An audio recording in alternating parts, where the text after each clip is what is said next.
Hello, everyone. Welcome to Soothing Sundays. Just going to pull up my notes here. We're going to start with a neurological reprogramming tool because that's what we do every Sunday. And that neurological reprogramming tool is I'm inviting you to use it throughout the week to help regulate your nervous system and upgrade your nervous system to more calm, peaceful state. And we're doing this on Sundays just as a little antidote to any Sunday scaries you might have. Please let me know if you have any questions related to mental health, relationships, toxic relationships. I specialize in personality disorders and narcissistic abuse, so please let me know if you have any questions regarding that. And then we'll get into some questions that came up through the week, comments, things like that in the comment section. In just a minute. But yeah, drop your questions if you have them. And also if you have any intentions, any goals for the week, or any wins, if you're celebrating any wins, please let's do all that and celebrate all that. And yeah. Okay, so the neurological reprogramming tool we're going to start with is becoming the character, becoming the version of you that you want. So all of the manifesting, all of the psychological tools, and if you watch any of my videos, all of it is about, they're all tools, and all of it is about becoming the version of yourself that you want and operating that frequency and operating at that level of consciousness. And so it's all to do that. So if you can just become it. And so the reason I don't always jump to oh yeah, just become it. It's like, well, bitch, how do I do that? And you can't even get your conscious or unconscious mind to believe that. So that's why we have all these tools to recondition the nervous system and mind to a more peaceful or elevated state of whatever you want to be, do, or have, right? If you want that relationship, if you want to attract healthier people, if you want X amount of money in your bank account, operating that level. So moving from out of scarcity into a higher level of consciousness where it's like, yeah, of course I have this amazing relationship, or I always have this amount of money in my bank account, and things always go well at work, or whatever it is. So this neurological reprogramming tool is to drop you into that state all the time. And it's called becoming the character. There's a wonderful book called Psycho-Cybernetics that is all about this. It's all about, I mention it a lot on this when I go live. And what it is he just talks about becoming the version of yourself that you want to be. One second. Okay, let me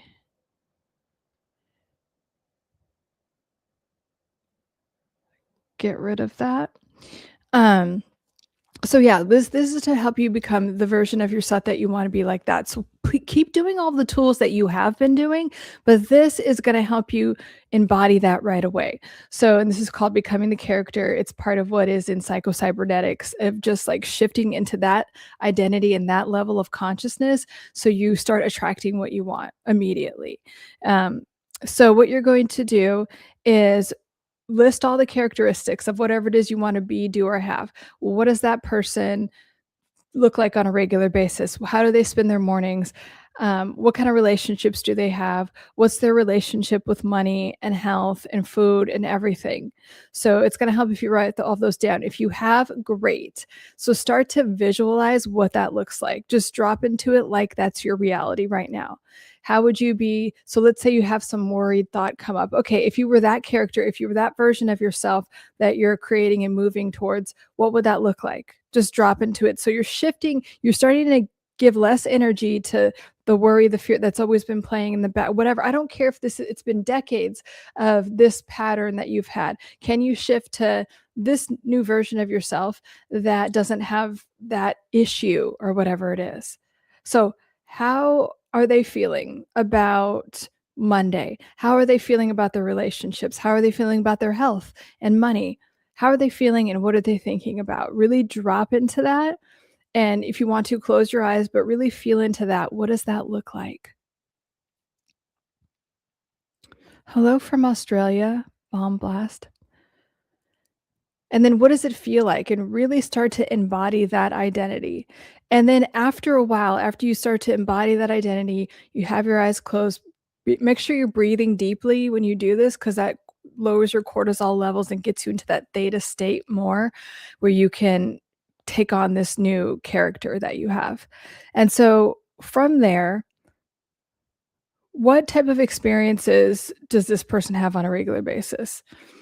Whatever you might be worried about or maybe you're worried about in the past, how would this version of yourself think about that or handle it? Or it's not part of their reality. So it's kind of like, okay, well, that's not part of who I am now. I have wonderful relationships. Work is amazing. I have this thriving business, whatever it is. So you're completely embodying that. And really, what this is about is completely dropping the old story.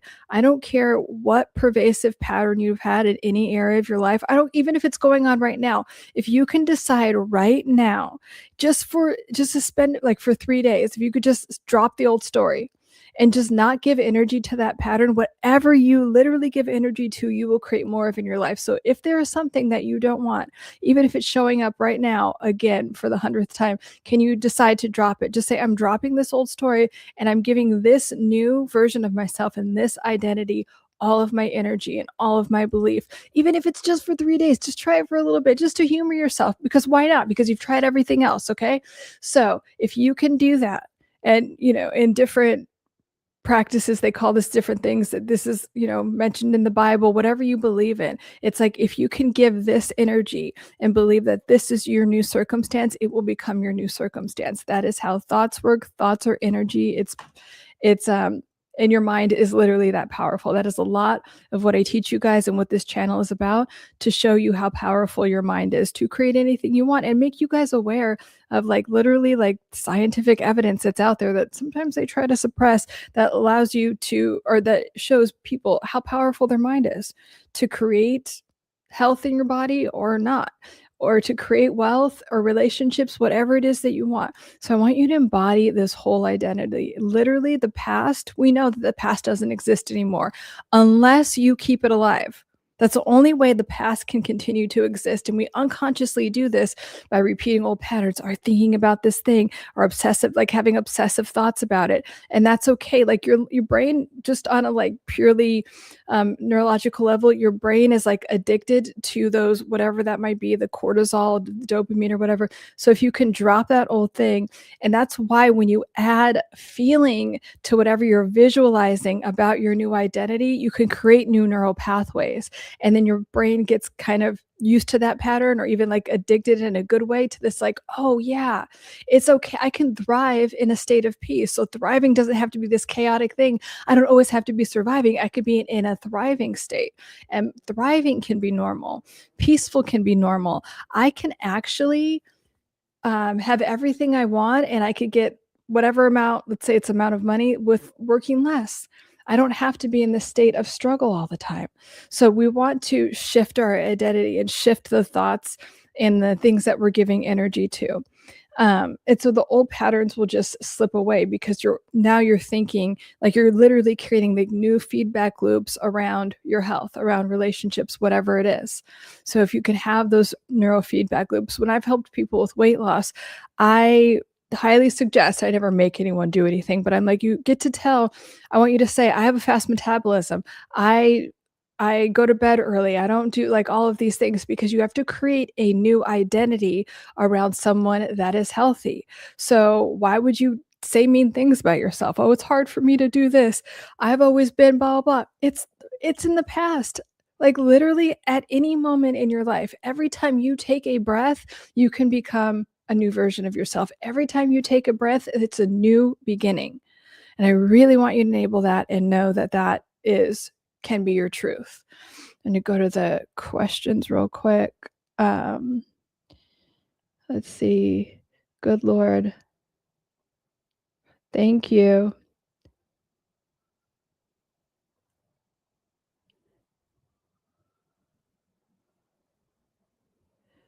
Well, I don't. If you're rude, I'll fucking kick you out, and so you can't even go on my channel. I don't receive any money from pharmaceutical companies. I hate pharmaceutical companies. And that's what we talk about on this channel a lot. Like, please don't feel like anytime something comes up, like, I need this drug, like, the power to heal yourself from anything, from a physical ailment, anything can be done internally if you make the internal shift. Joe Dispenza is someone that talks about this a lot. He talks about what I talk about. I talk more about relationships and healing your relationship with yourself and, becoming the best version of yourself. But he, especially in the beginning, because he literally healed his spine of a very bad injury. They told him he would never walk again by like meditating on it and like focusing all of his energy, and he was not gonna. And so he realized that when he accessed these higher levels of consciousness, he was able to heal himself from not thinking from a lower state, like from the ego, like, oh my God, I'm hurt and this is a. Oh, he like accessed a higher level of consciousness where he was able to miraculously heal himself, and the doctors didn't know why. So he's a good one um, to look into. But I mean, I teach you guys what Joe Dispenza talks about here as well. Um, let's see.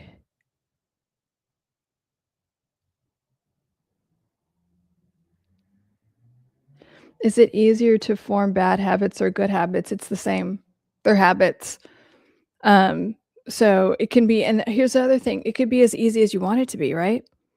So if you're like, okay, I'm whatever your name is, and it's easy for me to create a new habit. If you tell yourself something is hard, it's going to be hard. It just is. I was talking to someone I know, and they were like, "Oh, can you introduce me to this person?" And I'm like, and I actually asked the person, but they were like, "No, because it won't matter because this person is thinking in a limited way." It was like about a business thing, and I'm like, "Yeah," I had to be honest, and I'm like, I keep telling you to like get outside of your like very limited, like, oh, things are always this way. And you want to meet this other person that has what you want, but they have what you want because they don't think in a limited way. They think, I want this and I'm going to have it. That's it. That's it. It's kind of like, here's where I am and here's the goal. And I am, say your name. And then it's like, I'm going to want that or I'm going to get this because I have the desire to have it. And I always tell you guys, your desires are specifically placed in your heart for you to have. I don't have the same desires as you. And if you have that desire in your heart, I think it's divinely like put there by God for you to have. Oh, and here's the thing. Oh, well, everyone want, yeah, if like about money. Oh, there's so many people that want to be millionaires. Yes, and you get to all be millionaires. Why? Because money is an amplifier. Money just makes you more of you. So if you want to do a lot of amazing things, like you'll have the opportunity to do that. Money is just an amplifier and a teacher. So whatever you want, you get to have. And yes, everyone wants loving relationships. Yeah, because we're wired to be in relationship. Like we're wired to be with like have friends and community and a tribe. And sometimes, depending on what you're going through, you need alone time or whatever, but we're designed to have, our nervous system is designed to have support, a support system. That's why I kind of create this space for you guys twice a week to come in and chat. Some of you guys like cheer each other on, but it's also me creating a safe space for you guys to talk about your goals, ask questions, get rid of and dismantle and get rid of patterns, pervasive patterns that you don't like. So, because we all need that. How do you feel about seizures? How to help? Because I don't like the pharmaceutical drugs, but as of now, I don't know what else to do. That is an excellent question, Michael. First of all, like, so on a physical level, seizures, and they've done a lot of studies on this, have been like people that have them on a regular basis have been completely annihilated, reversed by the keto diet. Because a lot of times the nerves like aren't myelinated, and the myelination means that there's like, imagine saran wrap around a nerve. So your nerves are myelinated in this coating, right? And so sometimes there's not enough of that coating, and the keto diet completely gets rid of it. Like they've done these studies on epilepsy with children, and they gave them a keto diet, all seizures gone, epilepsy gone. So where I would start is going keto, low carb, but especially with keto because you need the healthy fats. And yes, that is completely the opposite of what the pharmaceutical and food industry tells you. So you want to have healthy animal fats, so grass-fed beef, organic chicken. If your system can handle dairy, then like high quality grass-fed dairy and butter, and things made with that. So we want to go keto. And yes, nuts and everything. Nuts aren't really like a healthy fat. They're okay. Like they can be satiating, but you don't want too much of them because they're actually higher in omega-6 and omega-9s, which can be inflammatory. So we want the omega-3s. If you're having seafood, try to make sure that it's wild caught, and that I always tell my clients, and this is something I do myself, to take chlorella. It's a supplement called chlorella, and it does a lot of great things. But when you have seafood, it gets rid of the heavy metals and the mercury because there's just a lot of heavy metals in food right now. But I do not like any type of pharmaceutical drugs for anything. And yes, I'm a therapist and mental health practitioner, and I would not recommend any type of drugs for anything, unless it was like a very, very, very dire emergency. So in this case of seizures, I would start with that keto diet, Michael, and then also nervous system regulation, because there could be a psychosomatic reason for it. And you would have to talk to, like, if you're working with a therapist, they might know like a psychosomatic reason if there's some other trauma behind there, but I would start with those two things. You're welcome. Let's see, animus. Like on a neurological level, a bad diet, for example, isn't it more rewarding to the brain to indulge in overeating over healthy eating? It depends. So a lot of times when you're overeating or doing, that's a numbing behavior. So numbing behaviors go deeper than a bad habit. Ostensibly on the surface, it looks like a bad habit. But for instance, overeating is often about numbing out or feeling like a void, like no, like like a loneliness, like remember I told you guys about HALT: hungry, angry, lonely, tired. So are you hungry, angry, lonely, tired? It's typically one of those things. But numbing behaviors that look like overeating or quote unquote indulging are covering up, or they're trying to suppress an emotion that maybe someone doesn't want to look at. That's why they call alcoholism the disease of loneliness, because let me delete that, because it's really about loneliness. It's not like, "Ooh, I wanna get fucked up," or whatever. You're suppressing some trauma, some complicated trauma, which means multiple traumas happen at once or throughout a number of years. So it's not as easy as like, "Oh, I wanna indulge or not," because if you're not covering up some type of uncomfortable feeling that you don't wanna look at with food or alcohol or shopping or any of these bad habits, it won't feel indulgent. Like, you won't want to, you'll go from like, "Oh yeah, I wanna binge eat and numb out in this way," to like, you just won't have any desire to do that. The desire will not be there, so that feedback loop isn't there. Hi, I comment to make you angry. Good to see you. What are your goals for the week? Um,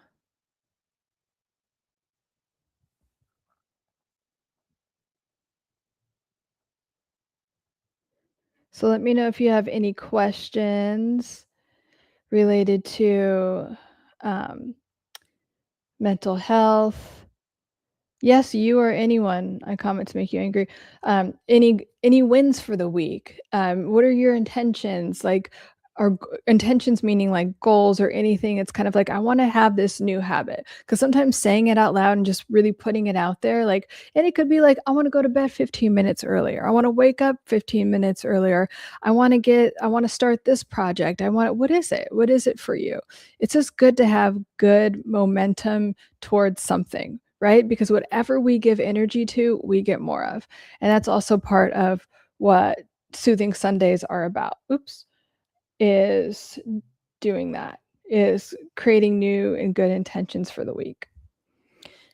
And while you guys might be writing questions or intentions or wins in the comments, I'm going to go to another. It wasn't a question, it was more a comment that I expanded on in one of my videos, and it was about narcissists. Because what I recommend to you guys is like when the narcissists are trying to trigger you in any way, eventually you just need to walk away because they are addicted to drama and chaos and making you feel like shit. Why? Because every human only exists as supply for them to offload whatever shitty feelings, whatever guilt and shame they're feeling. So even if you are quote unquote defending yourself with a narcissist, they don't freaking care. They just like that they're getting some type of ammo out of you. They love getting a reaction out of you. And it could be something like really serious. You're yelling, you're getting upset. That is bringing them joy. That is bringing them literal relief. So I would say don't. But the one thing that they hate is if you just look at them and you walk away. You don't say anything. It really brings all the guilt and shame, and it brings up all these feelings, and they get very triggered. And so one of the people in the comments was like, oh yeah, when you walk away, they call it being disrespectful. And it's like, yeah, actually any form of manipulation that, or anytime you don't, you either stand up for yourself or you don't, or you walk away from something, or you don't tolerate their manipulation or control or any of the negative comments that they're throwing at you, they'll call it disrespectful. And anytime you don't do exactly what they want you to do, and they can't manipulate or control you, you're being disrespectful. That's what they'll call it. They'll name call it. They'll call you all kinds of things, especially a lot of times that tactic is used with parents because you're supposed to respect your parents and you're supposed to respect your elders. So if you have a narcissistic parent or someone with a power dynamic, or just maybe you come from a family system where you're supposed to respect your family or elders, and one of them is narcissistic, they'll accuse you of being disrespectful. And what it really is like, I don't like that you're not behaving the way I want you to. So stop that. No, you don't have to tolerate that. And also just don't fall for that form of manipulation, because you could get hooked in like, I'm not being disrespectful, I'm defending my no. Don't even go there. They're not actually wanting you to like do whatever. Like, they don't want that. They either want to fight because they like fighting, or they want to control or have you submit in some type of way, and you don't have to do that. I'm telling you right now, you get to keep your boundaries. Just here to enjoy the view. I don't know. You don't have any goals? I just stick to a routine. Well, that's kind of a goal. Nothing out of the ordinary. Okay. Let me go to another comment. Narcissists hate anything they wish to. They are extremely jealous of everything and everyone. Yeah, so narcissists are very envious and jealous of everything and everyone. And a lot of them constantly talk shit. They're the biggest shit talkers. Why? Because they hate themselves so much. And gossiping is a form of kind of like pseudo relief to them. They love gossiping about other people because it temporarily makes them feel better about themselves to gossip about other people, because they have so much guilt and shame. And a lot of times what they gossip about is what they are, like literally what they are. I talk about different narcissists I used to know, let's put it that way. And one of them was definitely like secretly gay. And then he would always talk about our mutual friend, like, oh my God, isn't he so gay? And I'm like, are you attracted to him, bro? I think you're attracted to him, because why are you constantly, like, obsessively talking about our mutual friend that you think is gay? And like, even if he was, who cares? And that guy had like a family and everything. And so it was just like, okay, well, if he's secretly gay, why do you care? And it was because he was secretly gay. And that's just like one example. Another one is like being hypocritical. Narcissists are very hypocritical, and they will tell you on the mountaintops how they hate critical people. Okay, they hate what they are because they hate themselves. Yes, it's a form of projection for sure. And it's just a very common defense mechanism that they have. Yes, it's projection. And so they will, but they won't always what I'm talking about is the gossiping part of it. So projection is when, like, for instance, my nails are blue and I'm talking to someone that doesn't have blue nails. They're like, I'm like, your nails are blue. No, they're not. Or if someone's like, oh yeah, you have green hair. Like, no, I don't, but you have green hair and you don't like that you have green hair. So it's more of like a direct type of thing. But when narcissists are gossiping, it's a form of projection, but it's to offload the guilt and shame that they have. And they might not say it directly to the person, especially if they're a covert narcissist. They'll be like, oh my God, hi, and so friendly, and like, oh my God. And then they'll turn right around and be like, oh yeah, that whatever, she's so ugly, and can you believe her husband, just constantly, all the time. And all the personality disorders, the cluster B, people do that, but you see that a lot with borderlines and narcissists. And borderlines will take it up another level. Well, they'll tell this person something, like if there's a couple of people involved, they'll tell one side one thing, and then the other side, oh, they're talking about you, so those people will fight. And then so until those people realize, oh, well, she was the one gossiping or, causing the drama, then the borderline person starts to act like a victim, or like, I didn't do anything wrong, or poor me, like that type of thing. So, let's see. Oh yeah. And then, I posted a few videos about narcissistic men being, down low, and because a lot of them are, and that's fine. But they hate women. That's the thing. I don't really care if you're gay or straight or whatever, but a lot of narcissistic men hate women. And a lot of narcissistic women hate men, but they'll date. But narcissistic men will date women to get what they want out of them, because everyone is supply. And narcissistic women and borderline women will hate men, but date them. And it causes a lot of toxicity. And one person was saying, oh, they have mommy issues, whatever. Like, yes, that is probably true. They probably have issues with both parents. That does not give you an excuse to grow up or any point in your life to to hate women, to have destructive relationships with women, to project all of your trauma onto the person that you're supposed to be in a romantic relationship with. That's why I always say these personality disorders and defense mechanisms, because they're not genetic, they're just defense mechanisms, are very fucking lazy. Because instead of going to therapy and being uncomfortable for a little bit, it's like, I'm just going to project all my shit on everyone else and then call them crazy and then try to ruin their lives and try to make them feel like shit. That's what narcissism and borderline and being a sociopath and all, that's what it's about. Because it's so scary for these people to look at themselves for 2 fucking seconds. So yes, that is true. What this person is saying is true, is that they have mom issues, so they hate women. But so what? Like, again, you have a choice. If you have a negative pattern in your life, the beautiful thing is you can fix it and it won't even take that long. How wonderful is that?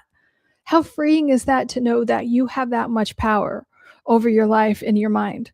And I know the media and the drug industry and the diet industry don't want you to know this, but that's why I'm here. I'm trying to tell you.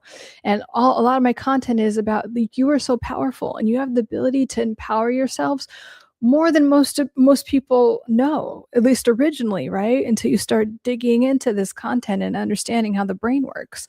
So, yeah, whatever your issue is, and I've heard stuff like some bad shit, and I have had a lot of trauma. I don't let it like dictate my life and act like a victim and treat other people poorly because of what happened to me. No, we take accountability for ourselves up in here. JMD. Gotcha, that makes sense. I was told once that if you don't react emotionally to them, don't you don't them out of their power. Yeah, and that's basically what I was saying. A lot of my content is about that, and a lot of people will say after watching a lot of my videos, they're like, "Okay, so yeah, your whole solution is to not talk to them." And I'm like, "Yeah, like we have to stop enabling these people, but I also know that it takes a long time to get there. You have these feedback loops that have been created in childhood where you were told to like accept the bare minimum, or that you were told, like, maybe you had a narcissistic parent and you your brain literally associates these bad behaviors with love, right? So we have to dismantle those things. And yes, it's like the the ultimate answer, and then the final step is to completely dissociate with these people and never associate with them again. But we have to do the work so our nervous system doesn't continue to attract these experiences. Because, yeah, you could divorce them, you could have a narcissistic boss and get another job. But if your nervous system is seeking that out, it will until that is healed, until we've released that old program. And so we don't have that association with like, I need to work really hard and suffer to get a little bit and be treated like shit in order to survive. So I have this narcissistic boss and this very toxic work environment. Or I'm associating love with being treated poorly and walking on eggshells all the time. So now I have this narcissistic partner that always cheats on me and I'm always worried. You know what I mean? So we have to dismantle those feedback loops and those old toxic patterns, whether they're conscious or not. You can tell if they're going on if you don't like what's going on in your relationships.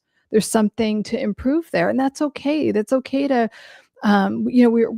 we're meant to be constantly improving. We're not meant to be in a stagnant state. What happens when anything is stagnant? It gets moldy and dusty. We're meant to have like positive momentum in our life all the time. And energy is always in motion. So it's like, where are you directing your energy to? Are you numbing yourself out? Are you giving energy to the past? Are you giving energy to this present moment and creating something new for yourself, right? That's where I want you guys to be. Um, let's see, are these bad people or mentally ill people? Um, well, bad. So, what is bad? Like, I'm not here to label anyone good or bad because, I mean, if you wanted to get really philosophical, like nothing is good or bad. It's just, is it bringing out a fear state? So, is it bringing out scarcity, not feeling worthy, grieving, um, guilt and shame, which are the lowest frequency emotions, but they're on the fear spectrum? Are you feeling motivated? Are you feeling loving, peaceful, inspired, happy? Like, all these, and like the highest states of consciousness are peace, joy, love, and authenticity. So are you there? And that's where, and do these, like when you're around those people, what are you feeling more of? Are you feeling like you could be yourself, which is authenticity, very high state? Do you feel peaceful? Do you feel loving? Do you feel joy? Do you feel supported? Or do you feel fear-based feelings? That's where I would measure it on that scale instead of labeling something good or bad. So that's the first part of your question. And so narcissists, I mean, that's why they're called personality disorders. Yes, it's I like to think of it as like a cluster of defense mechanisms. And sure, yes, these people can be classified as mentally ill, but it is something that you can do something about. It really is. It's not like you're born this way and you're stuck like this. You can do something about your defense mechanisms around borderline personality, narcissism. I found this girl on TikTok, actually, she was talking about this. She's like a manifestation coach and she helps people manifest the love that they want, right? And she's like, I manifested that my borderline personality would not be there because it was causing extreme jealousy and it was really holding her back in life. And then she was always anxious because it's severe anxious attachment type of stuff with borderline personality. And she's just like, okay. And it was just like the tool I gave you in the beginning. She literally was like, okay, I don't identify as someone who has anxious attachments anymore. I don't identify with severe jealousy. I'm going to drop that old story because it's not doing anything for me. And then she was able to fix that and not have this borderline personality disorder or like grouping of defense mechanisms. So it's about making the decision. That's why I'm always inviting you to not enable these people because they know what they're doing. And it's like the idea is like, oh, I'll just find new supply. I'll find new people that will enable all of my shitty behavior and my shitty defense mechanisms instead of working on myself and taking accountability. But if we stop giving these people energy, they're going to have to eventually take accountability. They are. And I know high functioning, I mean, I've had people in my private practice come to me and they're like, yeah, I know I have some borderline stuff going on, or I have some narcissistic stuff going on because I've been told enough. So, it's just about taking accountability. Rob them of their power, I mean. Yeah, no, I got that's what you mean. Yeah, it does, and what it does when you don't react to them is that they implode, like, all that guilt and shame that they're trying to project onto you, it, like, hits them back in the face, and then they really feel it, and yes, they feel disempowered, and they feel all that guilt and shame, and they'll do anything to get rid of it, and it's usually, like, modifying their behavior momentarily. It's very temporary, and they'll just act like they didn't do it and try to move on and be like, "Oh, do. Yeah, everything's normal." And again, I wouldn't fall for that. Like, I have clients who are, just dismantling a relationship with a narcissist or borderline, and then they'll do this thing where they'll, like, flare up, get all upset. I mean, it could be legal stuff is involved. They call the police. It could get really extreme. And then in a couple days, they're acting like, "Oh, yeah, no problem. Everything's normal." And because you're still so enmeshed in this very chaotic and toxic dynamic, the person will be like, "Oh, well, they're just back to normal now." And I'm like, "Until the next fucking episode, are you gonna live like this forever?" But, you've created a feedback loop around, "Okay, well, this time will be different. This time is like, are you just so scared of their reaction?" So the ultimate goal is to completely cut all ties with these people with personality disorders and not give them any of your energy in any way. So, are they curable or are they just stuck? No, they're absolutely curable. Now, here's the thing. One of the things narcissists love to do, and people that don't want to take any accountability for their behavior, they'll be like, "Oh, that's just the way I am. That's just the way I am." And you could literally be telling them something that, like, "Hey, people have been telling you this for a long. Oh, that's just the way I am." It's not. It's them refusing to take accountability for anything. I have a good story time about this. So, I had this narcissistic acquaintance, and everyone was like, "Please don't talk to her. She's this way and this way." But one of the things she did, she's one of these girls that made, like, having designer shit like her whole personality. And then people that didn't have it, she'd be like, "Oh, they're just so poor with their cheapy clothes." And I'm like, Anna, let's call her Anna. I'm like, "You cannot talk about people like that just because they don't have some designer thing. Like, you can't." She's like, "That's just the way I am. That's just the way I am." And I'm like, No, it's not a personality characteristic to be like, talking shit about people because they don't have some designer thing. And she would just be like, "Oh, this is why." And I'm like, "This is why you have no friends.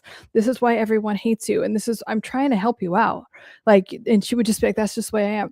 So when a narcissist says, like, "That's just the way I am," what that is code for is, I refuse to take accountability for any of my behavior. And if you tell me something about my behavior that is wrong or could be improved on, I am so defensive that, and I refuse to look at myself, that I'm just going to say that's just the way I am. So stop trying to tell me something that's bad about myself, because any form of accountability is very threatening to me, and it will lead to something called narcissistic annihilation, where if you actually call them out on something, they'll feel like they're dying, like they're being annihilated. So they'll do anything, including saying that's just the way I am, pretending like it didn't happen, saying you're exaggerating. They will do anything except take accountability. Um, like a sociopath or borderline person can just talk their way out of their disorder. I mean, it's not like talking their way out of it. I mean, they could go to talk therapy, and if but they have to have a willingness to change. And a lot of these people, they just find new enablers, or, they'll try to get you to have kids with them or accidentally get pregnant, so you're just attached to them for a long time. But or they'll hold money over like, if you're working for them. But the thing is, they need enablers. So if they, very in a very, like, sincere way, seek out therapy, and they're like, I've had clients come to me this way. They're like, "Hey, I keep destroying my relationships. I've worked with therapists before. They told me I have borderline." Borderline people are the most willing to go to therapy from my experience. And they're like, "Yeah, I don't want to be like this anymore." Or sociopaths, like, they get a lot of pleasure out of other people's pain, and they'll be like, "You know what? That's kind of sick. I don't want to do that anymore." And, a lot of will be willing to change, and you'll see a lot of behavior changes go on with especially the sociopaths, like, because all of them are like, "Oh, I'm into BDSM," and, like, narcissists too, but, like, and they think that they're all edgy and everything, or like, "You don't understand, I'm just so edgy," and like, no, no, no, you're just it's part of your disorder where you get pleasure out of people's humiliation and pain, and so when they actually work on themselves, all of that stupid not stupid, but, like, all of the little, like, BDSM stuff goes away. But a lot of people would just rather do their stupid like, their little BDSM stuff or just hurt other people or just cause more chaos and find new victims. Like, I mean, I know borderline they'll just go to different states, like, literally, and just start a whole new other personality, and, instead of taking accountability.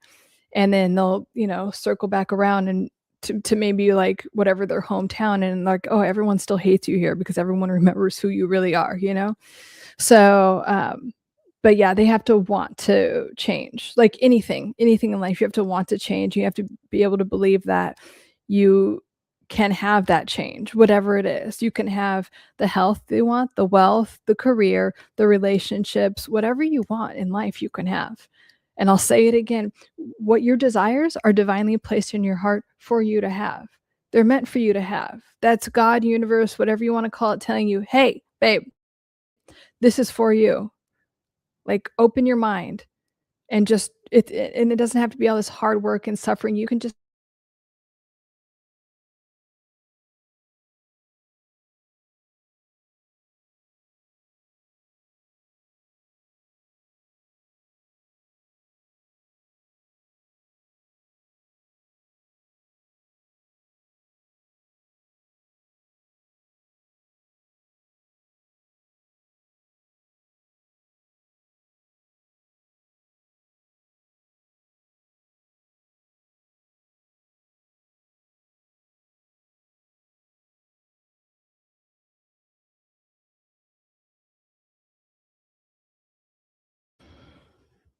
oh, good, I'm back. Okay. Sorry about that. Um, okay, so this part of the question was, what if the other person is just dim-witted or they are stunted because of substance abuse? Okay, those are 2 different things, but let me tell you one thing. Are they really dim-witted, or are they doing this like, "Oh," this learned helplessness thing? I have several videos about this. So some people really are whatever, slow, and it could be from, frying your brain from substance abuse. I wouldn't say that that completely disables you. I do feel like a lot of when we see people that are dim-witted or they don't get it, it's a learned helplessness. So instead of, like, being aggressively like, "I'm not taking accountability for anything," like I was just talking about, they do this like, "What? Huh? I don't get it." Or they'll just numb out and act like they can't hear you. That's learned helplessness. They fucking know what they're doing. I promise you. And they just don't want to take accountability for it. So again, if anyone is showing up in your life and they just don't want to take accountability for them, leave them alone.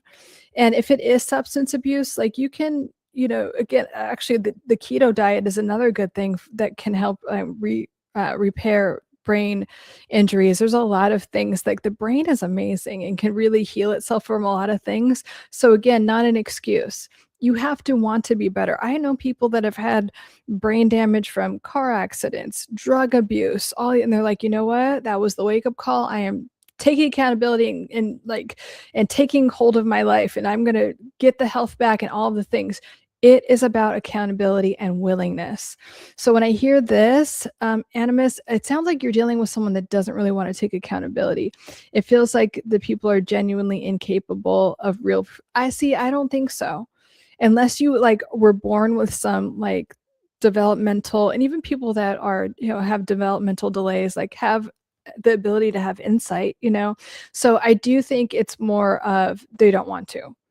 And I mean, there are people that will do that. They'll just be like, "Oh yeah, I don't know, I don't know, I don't know." Ugh, ugh, I don't know.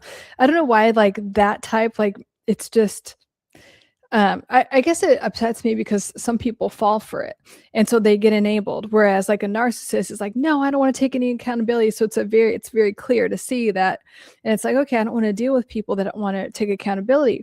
But this whole learned helplessness, like, well, I don't know no, don't fall for that either. They're trying to get you to enable them. Don't do it. And look up learned helplessness if you ever get whatever caught. But it looks like this ability to not be able to have any type of awareness, self-awareness. They do, they just don't want to. The key to borderline treatment is education, therapy, and DBT, in my opinion. Yeah, I mean, that's a big part of it. Again, the willingness has to be there. That's the first step. And not like, oh, my partner's making me go to therapy or this. Like, you have to have the willingness, and then anything could happen. And then some people like DBT, some people like other forms of therapy. And the education piece, yeah, you can educate people. Some people respond better to like researching things about themselves, but a lot of times people, their education is their firsthand experience with life and their relationships, right? So they're like, oh shit, I keep having this pattern and I want to fix it. And when I educate people that come to me, I'm educating from like a place of like empathy and like, yes, this is why this happens. It's because you have a fear of abandonment or whatever it is. So, but yeah, and yeah, DBT does work, but whenever I talk to people, I just meet people where they are and what's going to work best for them.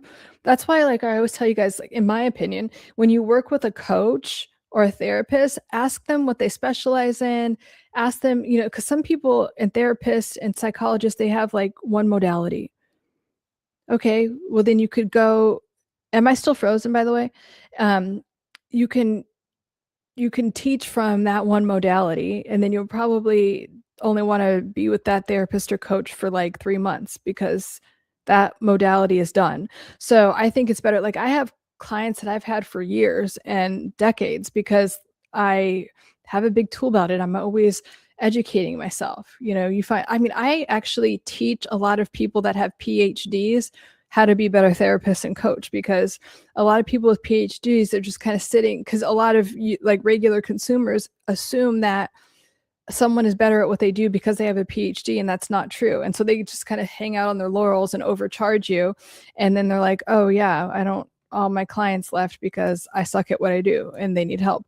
So all I'm saying is like, when you hire a therapist or coach or whatever, ask them what their modalities are, what they're trained in, and also like what they do to work on themselves, because they should also be actively always doing some form of self-improvement. And if they get weirded out by that, that's a red flag.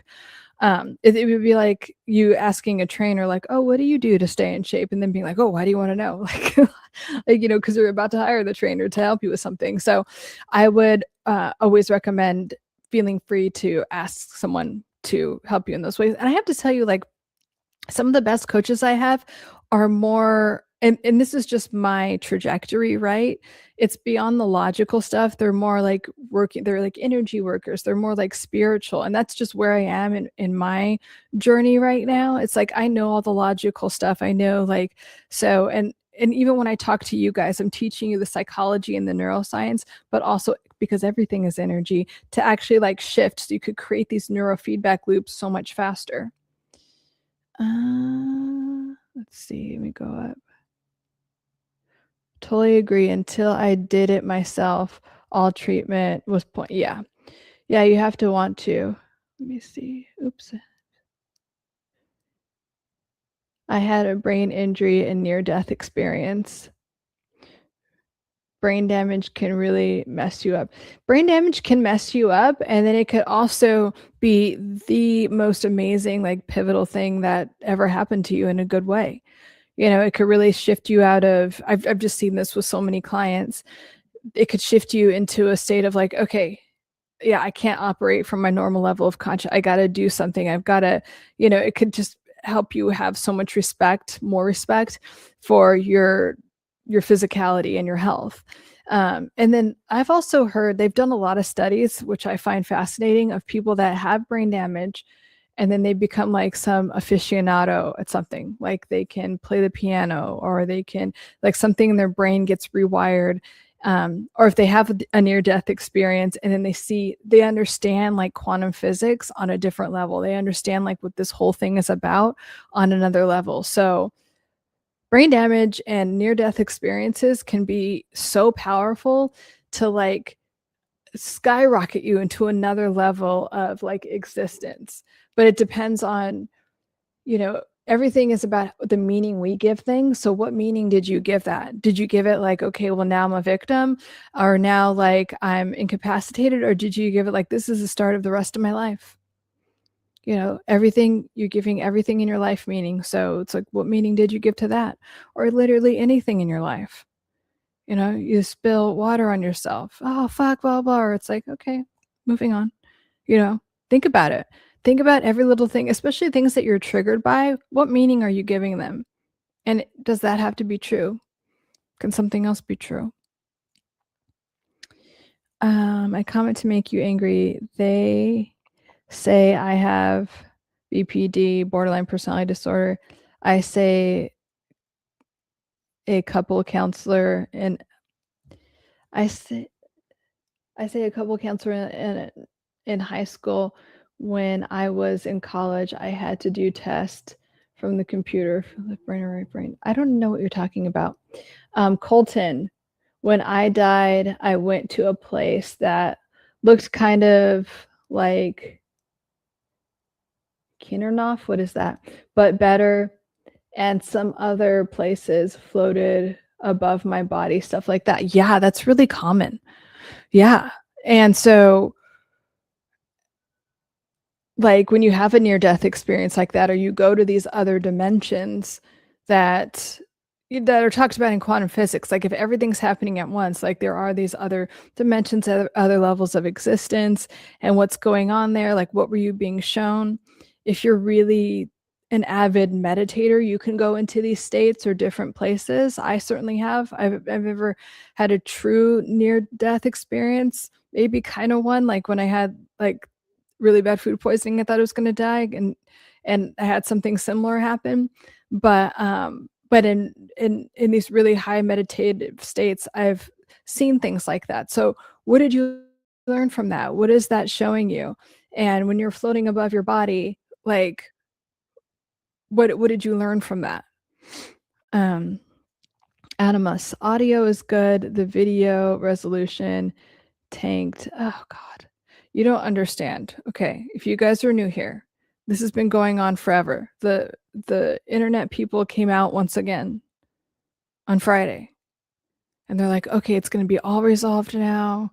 Everything's better. But this is like, I would say the fourth time within, I don't know, a 3-week period. It's so frustrating. And I got like a higher plan that's like supposed to be for like gamers, which I don't even think we're just trying everything.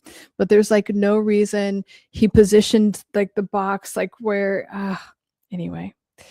But keep me updated on if it's on how it looks, because I'm just gonna keep complaining until we get to the bottom of this. Hello, Laydam Fletcher. They asked me what I thought a person was. I told them keys keys to drawers. Okay. I had a therapist doubt my diagnosis because I was being accountable. It was really awkward. This is like, a lot of therapists are fucking lame. You know what I mean? I'm just gonna say it like, and this is why I don't practice traditional therapy anymore. And I think a lot of people, and this happens with other professions too, they just sit back. They don't like think, like use any type of critical skills. They're just like, oh, let me look at the textbook, and it's just like, people can have like personality, like borderline or narcissistic defense mechanisms that aren't on the surface. Duh. Like, that's annoying. I just feel annoyed for you because, like, you know, you're coming to, it sounds like you were coming to therapy, like very genuinely wanting help, and then they say, just because you can be accountable, like obviously there's a trajectory, like at the core, like, yeah, none of these people want to take accountability, but it's like, I don't know, it's like, think outside the box. Like, people just don't want to fucking think. I had only been seeing her for a month too. Like, but see, like, why did it even take a month? You know what I mean? Like, why is it I just feel like that's a shitty therapist. I'm going to call it out, because that's the thing with my field, is that a lot of people that are therapists or calling themselves coaches don't even know what they're fucking doing. They're just like, yeah, you don't need therapy. Like, they don't understand. Like, when you have a good therapist, it's someone that wants to sit and talk to you and like hold a space for you, hold a safe space for you to be you and become the best version of yourself. And I don't think like every therapist does that. I'll put it that way. Like, girl, I haven't opened up all the way yet. Exactly. Like, I mean, I don't know. This is why, but like when I have clients that are therapists or psychologists, that's exactly what I say, because I'm like, you're just not doing your job right. Unfortunately, I got to call people out. That's why I took sociology in college, to learn about people, human behaviors. Hi, hello. I'm saying where I live, the public schools have counselors for children who exhibit antisocial behaviors. Same with high school. That's good. They asked me questions. What's like to be a person? Okay, I see. Okay, Animus, you talked about almost metaphysical topics. Do you have any thoughts on consciousness generally? Oh yeah. So if you're new here, I talk a lot about consciousness. I talk a lot about quantum physics and metaphysical stuff, because they are very intertwined and related to psychology. I think that like the medical field, modern psychology, they don't want you to know that, because then you'll be more empowered and you won't think you need this type of drug or this, or, you know, that therapy takes this long fucking time. It doesn't. I mean, I have clients that I've had again for years and decades, but we're always working on something new. I'll bring it up all the time. I'm like, yeah, remember when you met me and it was this going on, and now we're like here kicking ass and you have this company, and like, so that is the point. We just always want to be evolving. I digress. So do you have any thoughts on consciousness generally, and how it potentially intersects with the physical? Would both be seen and understood? Yeah, so I have a lot of thoughts about it, and I constantly talk about that. I mean, my post yesterday, when I was in my car, was about that. It's like and everything I do is about that. So to answer your question, yes, and to answer your question more deeply, it would have to be like about a certain topic, like about relationships, like, and consciousness. It's kind of like, okay, what were you told is your reality, like when you were unconsciously creating your reality when you were a child? You had certain programs, as I call them, that were downloaded into your consciousness, like love isn't safe, love is unstable, love has to be earned, and you have to suffer a lot for a little bit of good things. Now, you learn that as a kid unconsciously, and so in your adult life, things are showing up in patterns you don't like, so you can you could consciously dismantle them. And then in terms of everything is energy, right? So if you have a certain, like, thoughts become things, we've heard that thoughts become things, and it's because whatever you give energy to will materialize into this form of existence. That's why, just like the neurological reprogramming technique that I started with, we want to give our energy. Okay, this happened in the past. Let's stop giving the past energy, because we're keeping it alive. And no matter what's going on, I know it sounds crazy, but if you could just give all of your energy to, yes, this is my life now, and this is what I have now, and I promise you, you will create it in your life.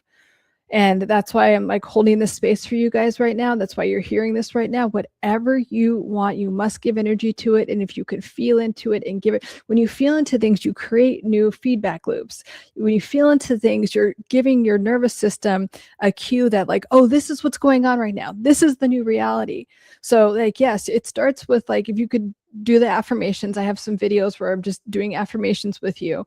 Start there, because you're giving your awareness and your attention to that, and then do the affirmations again, and then give them energy, and then you give things life, and then that's how you create a new level of consciousness and create a new reality for yourself. BPD Bob. Keep up the good work. Then, because, yeah, the blank, the, sorry. Because, yeah, that was not a great experience. Yeah, I'm really sorry you had that experience, BPD Bob, because, and I just hate hearing that because I hear it a lot. You know, people come to me in my private practice, like my one-on-one coaching, and they tell me about the different therapists and psychologists and some of the things that they said. And I'm like, oh my God, you guys, like, if you don't want to help people, then don't. Like, you know, I hate doing affirmations, but they are surprisingly effective. Yeah. So if you don't like doing them, it could be a signal that your inner critic, which is the part of you that wants you to stay small and wants you to keep repeating old negative patterns, your inner critic might be like, yeah, don't do that. We hate doing that. We hate doing that. But if they're surprisingly effective, your higher consciousness, or what we call the ideal self, or your higher self, wants you to do them because it knows that it helps you evolve. So just notice, is it your inner critic that wants to keep you small and keep you stuck, that is saying that they hate affirmations? Be like, you know what? That's why I have you guys name your inner critic and be like, bitch, yes, I do like affirmations. And every time I do them, I get better and the inner critic gets smaller. And you don't like it, inner critic, when you lose power. So that's why you're trying to make me think that I don't like affirmations when in fact they work really well. And it's like taking Raid to a cockroach. That's what the affirmations do to the inner critic. Okay? So yeah, you're going to keep doing the affirmations. Hi, the expansionists. I am terrible with affirmations. No, you're not. And if you are, if there's an opportunity for growth around affirmations, go to the recent videos I posted. I have 3 on creating more abundance, financial prosperity, financial abundance. There's 3 of them because that was the most requested one. And then one on relationships.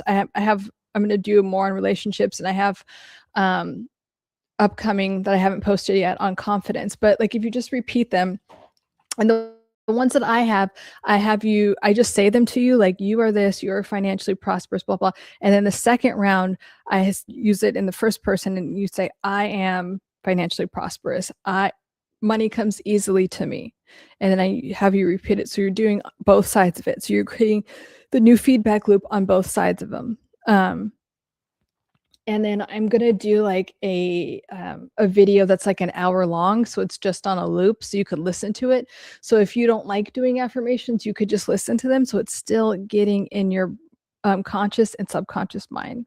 So that is coming this week, and you could listen to that while you're cleaning your house or falling asleep.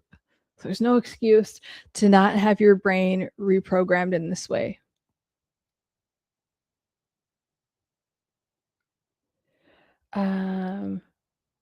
Let me see. Rapid by nature, we streaming in 13p tonight. What's that mean? I don't know what you mean, we streaming in 13p tonight. Hi, Big Pontiac, how are you? Oh, I like the twist there. Step on them. The expansionist says step on them. And BPD Bob, I just kind of force it and it becomes a little less cringy. Yeah, I mean, and you could just start saying them, but it's easier when you say them, repeat them, and then you add feeling to them, just like a song, right? You hear it for the first and second time, and then after a while, you know all the lyrics, and then after a while, you have like feeling, and you're like, and you're like singing it like this, and you have all this feeling behind it, right?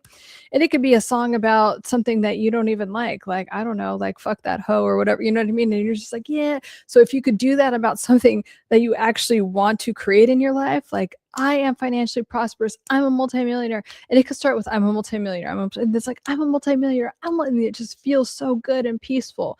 So the more you do it and the more you add feeling to it, it just becomes natural. Expansionist gets it. Okay, but here's the thing. I'm inviting you guys, expansionist and BPD Bob. What if you stopped identifying with that? because it's going to be easier for you for those affirmations to become new neural pathways and therefore new habits and therefore your new reality. It's all going to happen faster if you're not identifying with someone that's bad at affirmations, or if you're not identifying with someone that thinks affirmations are cringy. But if you just did it, right? You know, I've helped people with like that are afraid of needles. I'm like, what if you just weren't afraid of them? What if it wasn't cringy to, I don't know, get your blood drawn or like give yourself a shot? Like, what if it just wasn't? Huh? It would just be easier, because you're unconsciously creating this block for yourself by saying, oh, I'm bad at this, or this is cringy, especially if it's something that helps you. You know, it could be cringy to, like, I don't know, watch a lot of reality TV, but does it have to be cringy to do something that's going to improve your mental and emotional well-being? So just an invitation to like think about it a little bit differently.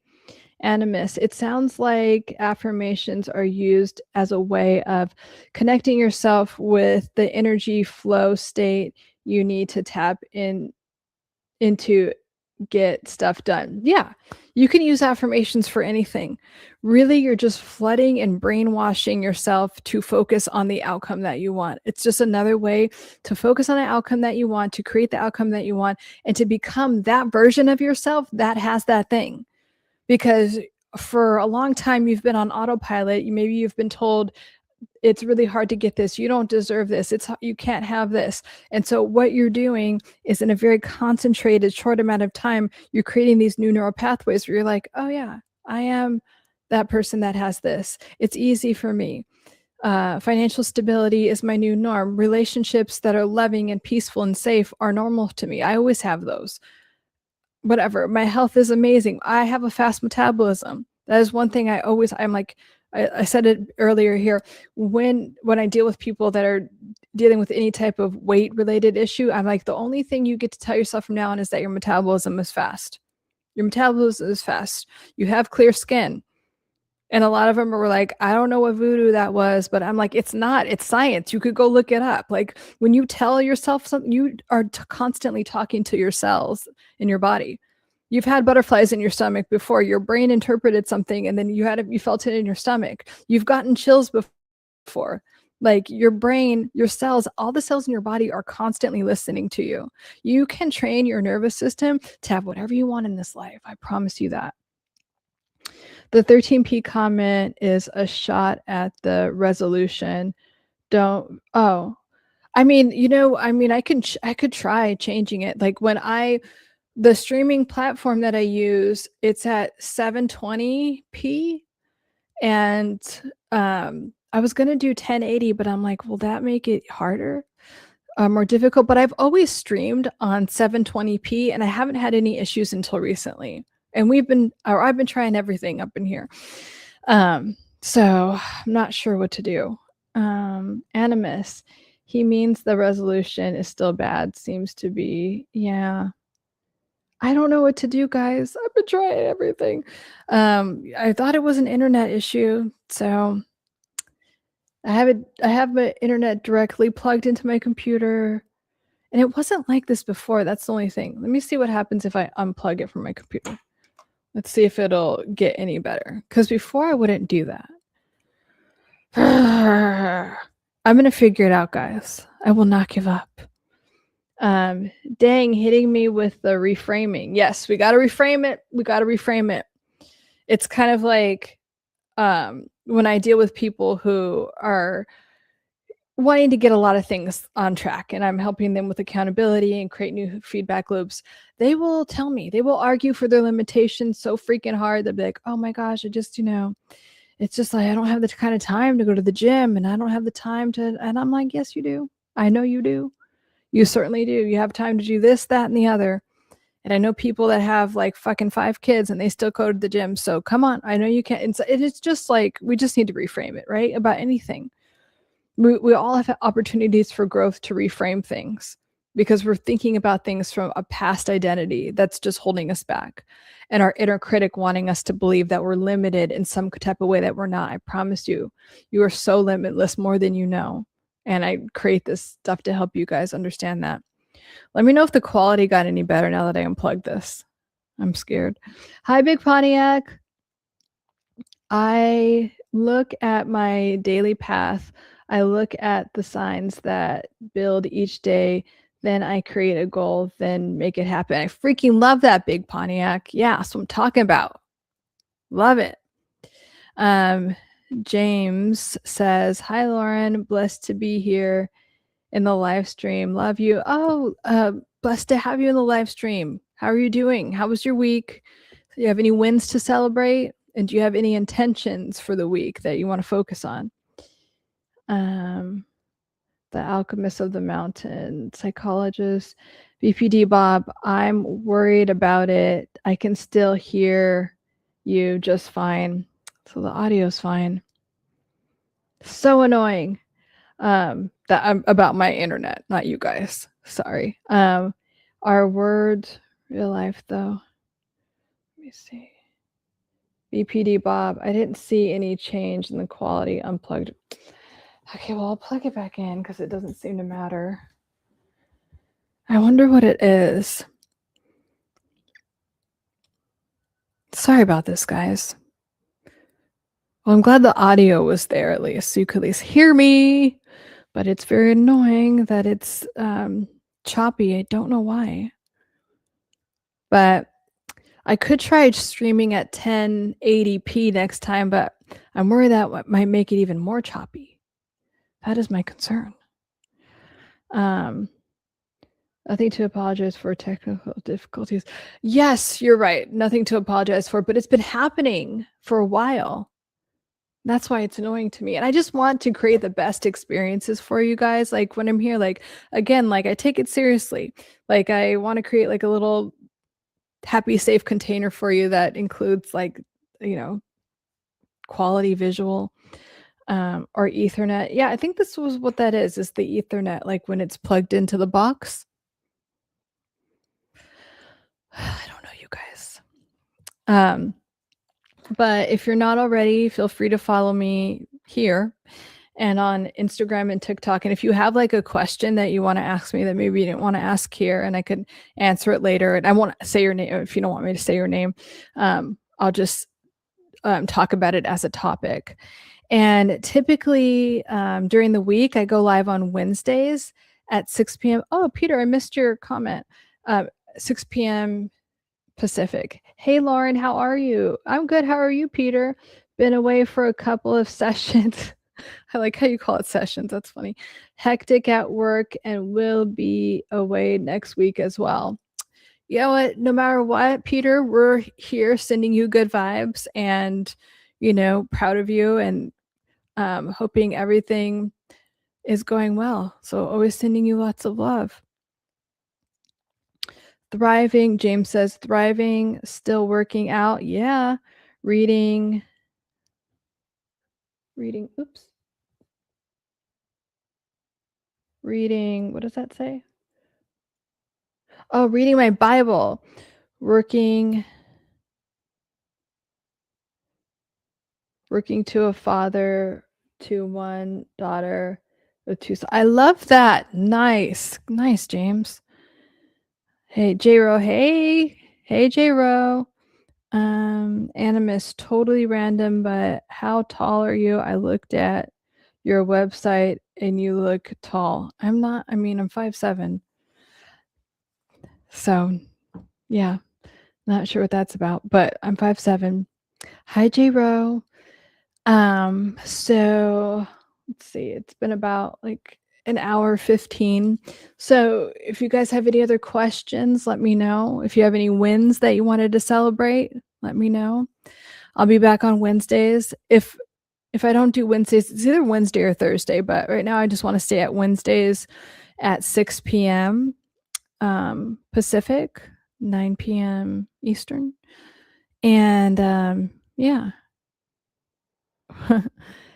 So yeah, that's where I am with that. And I'll continue to work on the quality of this. I wonder if I don't know if it's my streaming platform, because this streaming platform, it usually works better than just directly to YouTube. That's why I like it.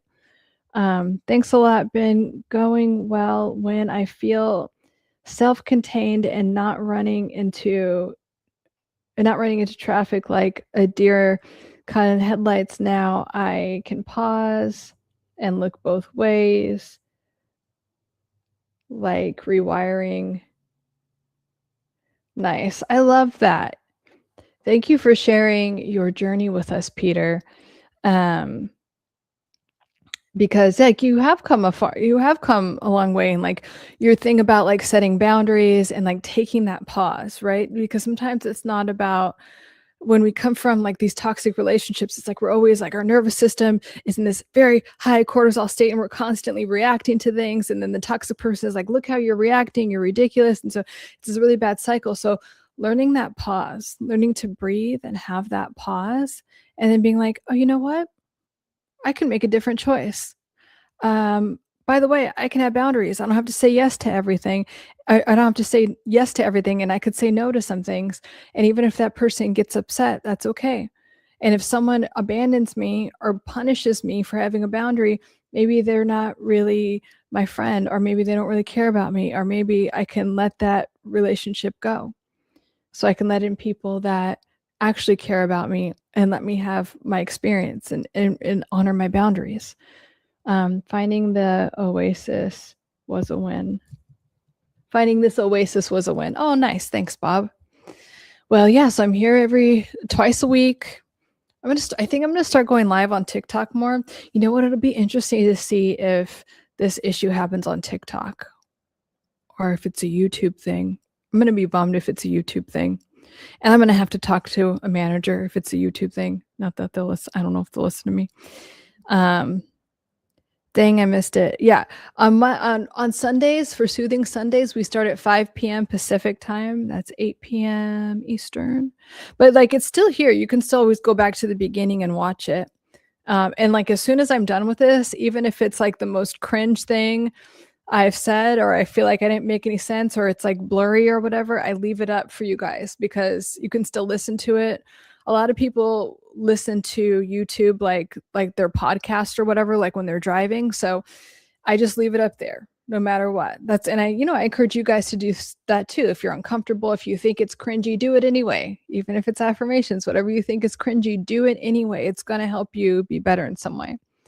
Dang was the shot with it. Oh gosh. My guess it's YouTube. Oh, yeah, it might be Big Pontiac. Okay, well, I don't know. You guys are just gonna have to follow me on TikTok and see when I go live on TikTok. Oh, I love YouTube though, so that bums me out. BPD Bob would be surprised if it's a YouTube issue, but possible. Yeah, I mean, I've just got to get to the bottom of this, you guys. Peter, the self-compassion and talking to my inner child has worked exponentially. Look inward first, then outward. We'll get better. Yeah. Inner child work is so powerful when we tend to our inner children. That's where a lot of our pain and like these negative reactions come from, is one or multiple of our inner child, inner teenager thinks that they're unsafe in some type of way, or inefficient or insufficient in some type of way, and we just get to reparent those inner children that are within all of us. Oh, you have been listening to them? Yeah, so I posted some videos about positive affirmations for different things, for financial abundance and prosperity, for relationships, and I'm more to come on that. So I'm glad you've been listening to them. Yay. Big Pontiac, because your recording are clear. Yeah. Yeah, I don't know, Big Pontiac. Let me see. True, audio is still good. I'm so glad the audio is still good because at least you can hear it. So again, like if you're listening to this later, it can just sound, especially if you're driving or something or going for a walk, it could be like listening to a podcast. Oh no, I'm definitely staying on YouTube, James. So I do YouTube twice, Sundays and Wednesdays. And if I don't do Wednesdays or Thursdays, but typically Wednesdays. But No, I was just thinking about expanding and also doing TikTok once a week. Um, or also I was gonna start streaming this because I could stream it to Instagram at the same time, but I don't wanna do that if it's, an internet issue. That's why I keep trying to figure it out. Ryan says, "My youngest son, 3, very obstinate ADHD like me. I'm so worried about his future because he's doing things constantly that seem socially toxic and physically crazy." So again, I can't give if I'm not if that is not my client. And at 3 years old, he should be checked out for a bunch of stuff. I don't want to give any I don't want to get in trouble for that, but he should be checked out by someone that works with toddlers, which I don't work with toddlers. I work with grown men that act like toddlers sometimes. Just kidding. I'm actually not kidding. I give them shit for it. But all of my clients in my private practice are freaking amazing. I love all my clients. I love every student in my courses. J Rowe, visual looks good to me and sound is crispy good. Oh, good. That makes me happy. BPD Bob, yeah, the audio is perfect. Oh, good. Thank you. Glad to hear that. James, high five, James. J Rowe, when we recalibrate our neurological thinking, is there a certain way to do it? Sorry for the there's no dumb question. There's no dumb question. And again, I'd rather you ask 10 whatever you think are dumb questions than none at all. And a lot of times, if you're watching my content or videos or you show up here, you'll notice I'll say the same thing a lot, because a lot of times we don't need to just learn something. We need to be reminded again and again. That's how you create new neural pathways, is through repetition. So that's totally fine. And to recalibrate yourself or create these new neural pathways, it's through repetition. That's why we were talking a lot about earlier in this live, we were talking about affirmations and then repeating things. And also the neurological reprogramming tool I gave at the beginning of this live stream is about that. It's about completely immersing yourself in the reality that you want and giving your energy to that. Not oh, all my relationships are this. No, not that. Maybe they were in the past. But from right here, every time you take a breath, you can create a new reality for yourself. You can start anew with every breath you take. You're a new person. So I need you to or you get to completely anchor in that moment and focus on what it is you want entirely, with every cell of your body. And yes, your mind will waver. Yes, the inner critic will come in. You can tell the inner critic to leave and go back. You just kind of recalibrating back, looking back at that. That's why people have vision boards, and that works for them because they are visually looking at something. Affirmations work because you're using your energy and it keeps you in the present moment. So if you're creating better relationships, you're thinking about, I now have loving, stable, safe relationships. I now have loving, stable, safe relationships. So you're in the moment thinking about that and giving energy to that and giving feeling to that instead of thinking about whatever trauma happened in high school. You know what I mean? That doesn't exist anymore. So that's why these things work. So it's just repeating and giving a lot of energy to the outcome that you want. BPD Bob, shots fired. Let's see. Peter, LOL, grown men act. I mean, and by the way, when that happens in my private practice, I will tell them. I have a very open, I talk to my clients like I am here. I'm just very authentic and nurturing and all of those things. And I'll be like, bro, you're acting like a child right now. And they'll be like, oh, I know, and also, or I'll say it to any of my clients, male, female, BPD Bob, what we do be like that sometimes. It happens. I get it. Peter, so any wins for me? Well, wins for me. I did like the videos that I put out on affirmations because you guys responded to them well. and people were like, oh my God, I got an extra $200 out of nowhere. Like, like, again, you give these affirmations like serious energy and you get that. And like, so yeah, helping, like when I hear positive things happen to you guys, that feels like a win to me. And